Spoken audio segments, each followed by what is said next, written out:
کی نمائندہ ہیں، ریپرزینٹ کرتے ہیں. میں آپ کو ان سے ملواتا ہوں. راجہ الیاس صاحب. راجہ صاحب، آپ 2 بار کونسلر رہے ہیں یہاں پہ. جی. ایک عرصے سے آپ یہاں کی ایک عملی زندگی کا حصہ ہیں. یہاں آپ کے تجربات ہیں، مشاہدات ہیں. آج میں نے آپ کو اس لیے زحمت دی ہے کہ آپ ایک نیوٹرل کے طور پہ ہمیں بتائیں کہ آپ نے پاکستان کو بھی آبزرو کیا ہے، آپ کے لنکس پاکستان کے ساتھ بھی ہیں. اور میں آپ کو اپنی دوسری مہمان سے ملواتا ہوں. یہ ایک نوجوان نسل کی نمائندہ ہیں، ثنا حمید بابا. ثنا، ویلکم ٹو دی شو. آپ اسٹوڈنٹ لیڈر بھی تھیں یا شاید ابھی بھی ہیں. یونائٹڈ پاکستان فرنٹ کے آپ پریزیڈنٹ ہیں اور آپ جاب بھی کر رہی ہیں. آپ کا بھی تعلق پاکستان اور یہاں سے دونوں سے ہے، ملتا جلتا، لیکن آپ کا اور ہمارا راجہ صاحب کا جو ایک صرف جنریشن گیپ ہے. مسائل کی سب بات کرتے ہیں، حل کی طرف اگر ہم جائیں، آپ کے نزدیک اس کا حل کیا ہے؟ ہم آپ سے شروع کرتے ہیں.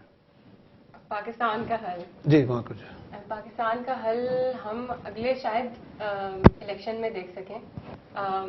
میرا پوائنٹ آف ویو یہ ہے کہ جو کنیکشن ہے between the rulers and the ruled, وہ آپ کا الیکشنز ہوتا ہے. تو جب تک ہم لوگ الیکشنز میں جا کے ووٹ نہیں کرتے، آئی تھنک اس کا کوئی سولوشن تب تک نہیں نکلے گا. اور الیکشنز میں ووٹنگ جو رولڈ ہیں ان کو اپنے کانشنس پہ بیسڈ کرنی چاہیے، اور جو رولرز ہیں ان کو ایٹ دا سیم ٹائم یہ سوچنا چاہیے کہ ہم کسٹوڈینس ہیں اپنی عوام کے اعتبار کے، اور ہمیں اس پہ کیسے آگے اس کو ڈسپلے کرنا چاہیے. تو آپ کا کہنا ہے کہ جو حل ہے وہ صرف جو ڈیموکریسی میں ہے، اس کی پریکٹس کرتے رہیں بار بار، یا کچھ کیا یہ ٹھیک ہے اپنے طور پہ جو وہاں پہ ہو رہا ہے الیکشن سسٹم جو ہے؟ الیکشن سسٹم تو بالکل ٹھیک نہیں ہے، بیکاز ڈیموکریسی کے لیے سرٹن آپ کو پری ریکوزٹس چاہیے ہوتے ہیں، سچ ایز کہ ایک ساؤنڈ ایجوکیٹڈ پاپولیشن جو کہ کچھ کرائٹیریا دیکھ کے اپنے رولرز کو ووٹ کریں. Second prerequisite I think very important ہے کہ آپ کے کینڈیڈیٹس کیا ہیں آپ کے پاس. اس وقت ہمارے پاس کوئی خاص کینڈیڈیٹس نہیں ہیں. تو یہ 2 چیزیں ہیں، اور یہ 2 چیزیں ابھی ہماری مسنگ ہیں کنٹری میں. تو راجہ صاحب سے پوچھتے ہیں. راجہ صاحب، آپ نے پاکستان کے الیکشن بھی دیکھے، یہاں کے الیکشن بھی آپ بلکہ اس کا عملی طور پہ حصہ رہے ہیں. کونسلوں میں آپ نے سارا پارٹیسپیٹ کیا، کمیٹیوں کے چیئرمین رہے ہوں گے. آپ کو کیا لگتا ہے پاکستان کا پرابلم ہے کیا اور اس کا حل کیا ہے؟ بسم اللہ الرحمن الرحیم. خان صاحب، سب سے پہلے تو میں آپ کو اور وینس ٹی وی کی پوری ٹیم کو خراج تحسین پیش کرتا ہوں کہ آپ وقتاً فوقتاً اصلاح احوال کے لیے اچھے پروگرام ترتیب دیتے رہتے ہیں. جس طرح ثنا نے آپ کی بات شروع کی، میں اس سے ایک حد تک تو اتفاق کرتا ہوں کہ واقعی ڈیموکریسی جو ہے یہ بہت سے مسائل کا حل ہے. لیکن دیکھنا یہ ہے کہ کیا ہمارے ملک میں ڈیموکریسی ہے بھی یا نہیں، یا صرف ڈیموکریسی کا نام استعمال کیا جا رہا ہے. اس کی میں مثال یہ دیتا ہوں کہ یہاں برطانیہ میں ہر حلقہ اپنا ممبر خود الیکٹ کرتا ہے، خواہ وہ کونسل کے الیکشن ہوں، کاؤنٹی کونسل کے ہوں، یا ممبر آف پارلیمنٹس کے ہوں.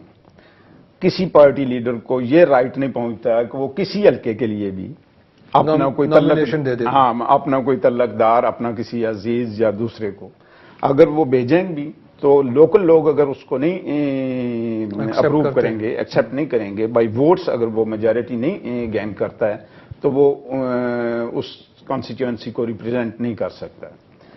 رہا تعلق ہمارے پاکستان کے الیکشن کا، وہاں اگر آپ دیکھیں وہاں تو چند فیملیز ہیں، اور یہ ایک ایسا میں کہوں گا کہ ایسا گروپ ہے کہ انہیں کوئی پتہ نہیں ہوتا. اب زرداری صاحب کو یا نواز شریف صاحب کو کوئی پتہ نہیں ہے کہ بھائی جیلم میں رائٹ لوگ کون سے ہیں، سندھ میں کون سے ہیں، دوسرے وہ تو اپنے تعلق داروں کے نام بتا دیتے ہیں جی کہ اچھا فلاں حلقے سے اس نے الیکشن لڑنا ہے، فلاں حلقے سے. لوگوں کو فورس کیا جاتا ہے کہ بھائی آپ ہمارے نامینیٹڈ لوگوں کو سپورٹ کریں. تو پہلی تو چیز یہ ہے کہ وہاں جو میں سمجھتا ہوں کہ وہاں اس لحاظ سے اگر دیکھا جائے تو یہ سسٹم جو ہے یہ ڈیموکریسی کی مکمل نفی ہے. مگر اگر میں اس میں تھوڑا سا ایڈ کروں کہ ہم لوگ جو ہے طنز کرتے ہیں اپنے لیڈروں کے اوپر، ہم اپنے آپ کو نہیں دیکھتے ہیں. ہمارا سسٹم ہی وہاں پہ برادری سسٹم چلتا ہے.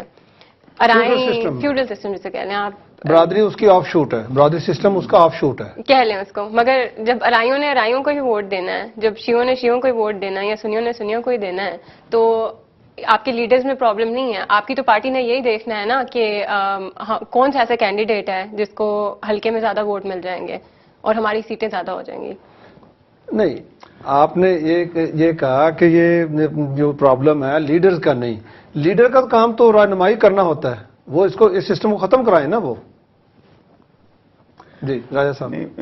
بالکل ثنا ٹھیک ہی کہہ رہی ہیں کہ وہاں برادری علاقے بعض اوقات مسلک کی بنیادوں پہ ووٹ دیے جاتے ہیں, جو کہ کوئی کرائٹیریا نہیں ہونا چاہیے. اس کا لانگ ٹرم سولوشن تو یہ ہے کہ ملک میں تعلیم عام ہو, لوگوں میں اچھے اور برے کی تمیز کرنے کی سینس موجود ہو, سینس آف انالیسس ان میں ہونی چاہیے, اور پھر وہ دیکھیں کہ بھائی ہمارے حلقے کے مخلص لوگ کون سے ہیں, باقی کن میں جو ہے وہ کمیونیکیشن سکل کن کے پاس ہے, ہمارے حلقے کو بہتر ریپرزینٹ کون کر سکتے ہیں, تو ایسے لوگوں کو جو ہے نا سامنے لانا چاہیے. اچھا چلیں, یہ تو ہو گیا نا اچھے کردار کے لوگوں کو سامنے لانا چاہیے. یہی ہماری, یہ تو آپ کہہ رہے ہیں کہ جو ڈیموکریسی ہے اس کا جو اس کی پریکٹس صحیح ہونی چاہیے. جی, اس کے علاوہ حل کیا ہے سارے؟ اچھا دہشت گردی, اس میں ڈیموکریسی کیا کرے گی؟ ٹیررزم جو ہے اس کے لیے کیا کرنا چاہیے؟ نہیں دیکھیں عدنان صاحب, آپ کا سوال یہ بڑا وسیع سوال ہے. ملک کے اندر تو بے شمار جو ہے نا وہ مصائب ہیں. جس طرح آپ نے ابتدا میں ذکر کیا ہے کہ سیلاب پہ سیلاب آ رہے ہیں, یہ ایک عذاب ہے ملک کے اوپر. یہ نیاز سسا جو ڈینگی کا شروع ہو چکا ہے, یہ ہے دہشت گردی ہے, اور ایک بڑی تعداد میں لوگ تو زرداری صاحب کو بدرست خود بہت سے عذابوں میں سے ایک عذاب یہ چلے ہم کسی کی ذات کی بات نہیں کرتے ہیں. ویسے میں کہہ رہا ہوں کہ جس وقت تک آپ کے پاس صاف ستھری اور مخلص قیادت نہیں ہوگی. میں آپ کو بتاؤں کہ میں چونکہ ووکنگ ایک چھوٹا سا شہر ہے جس کے ساتھ میرا تعلق ہے, جب زلزلہ آیا پاکستان میں تو ہم نے لوگوں سے اپیل کی, تو 2 لاکھ پاؤنڈ ہفتہ 10 دن کے اندر اندر لوگوں نے 2 لاکھ پاؤنڈ جمع کر لیا. وہ وہاں پاکستان ہائی کمیشن کے ذریعے وہاں بھجوائے گئے. اپنے طور پہ پھر لوگ اس سے زائد چیزیں لے کے گئے. صاحب آپ نے تو پیسے اکٹھے کر کے دے دیے, ہم بات کر رہے ہیں کہ پاکستان کو کیسے حل اس کا کرنا ہے, اس کے مسائل, وہ پیسے کدھر گئے؟ اگر مجھے اجازت دیں, آپ میری اپنی بات مکمل کرنے دیں. جب دوسرا سیلاب آیا تو پہلا سیلاب آیا پچھلے سال, تو لوگوں سے پھر اپیل کی, لوگوں میں پھر وہی جذبہ تھا, لوگوں نے پیسے دیے, اسی تعداد میں پیسے دیے, لیکن ساتھ شرط یہ عائد کر دی کہ بھائی یہ پیسہ ہم اس شرط پہ دے رہے ہیں کہ آپ خود جا کے وہاں خرچ کریں. چنانچہ اس وقت ہمارے والنٹیئر جو ہیں, ہم نے 3 پروجیکٹ شروع کیے ہیں. 4 سزا میں ٹرسٹ ڈیفیسٹ کی آپ بات کر رہے ہیں نا, بالکل لوگوں کا حکومت پہ ٹرسٹ نہیں تھا. سوال میرے خیال ٹیررزم پہ تھا. ہاں سوال ہم بات کر رہے ہیں کہ ٹیررزم کا کیا حل کریں, اس سے سیلاب کے چندے کا کوئی تعلق نہیں. ٹیررزم دیکھیں, ٹیررزم تو اس وقت تو آپ جو ہے کسی دوسروں کی جنگ لڑ رہے ہیں اور آپ کے پاس کوئی آپشن نہیں ہے. جس طرح آپ اس جنگ میں انوالو ہو چکے ہیں, اب اتنا آسان نہیں ہے اس سے باہر نکلنا.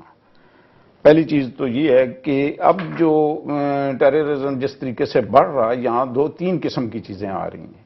ایک تو جو ڈرون حملے ہو رہے ہیں ان سے لوگ مر رہے ہیں, اور ہر مرنے والے کے ساتھ اگر آپ منیمم 4 یا 5 آدمیوں کی بھی ہمدردیاں کر لیں کہ وہ ان کے عزیز ہیں, عزیز و اقارب ہیں, ان کے بچے ہیں, جب وہ کل جوان ہوں گے تو وہ دیکھیں گے کہ بھئی ہم کس جرم کی سزا میں, ہمارے بزرگوں کے ساتھ یہ ہوا, ہمارے والدین کو مارا گیا, ہمارے عزیز و اقارب کو مارا گیا. پھر دوسرا ٹیررزم یہ ہے, اس وقت میں سمجھتا ہوں را سے لے کے موساد, CIA, دوسرے کوئی ایسی ایجنسی نہیں ہے جو اس وقت پاکستان کے اندر فنڈنگ نہیں کر رہی ہوگی, اور انہوں نے اپنے جو ہے نا وہ کرائے کے لوگ وہاں بٹھائے ہوئے نہیں ہوں گے, بہت سے لیڈر. اور جہاں تک کہ اب تو یہ سپریم کورٹ کے کراچی جانے سے یہ بھی پتہ چل گیا ہے کہ آپ کی ہر جماعت نے اپنے ونگ بنائے ہوئے ہیں, ملیٹنٹ ونگ بنائے ہوئے ہیں, اور وہ لوگوں میں دہشت گردی یہ بھی جو کچھ ہو رہا ہے, بتہ خوری ہو رہی ہے. تو آپ یہ کہہ رہے ہیں کہ دہشت گردی ایک پولیٹیکل بینیفٹ کے لیے کی جا رہی ہے, ہاں اس وقت یا کیا پاکستان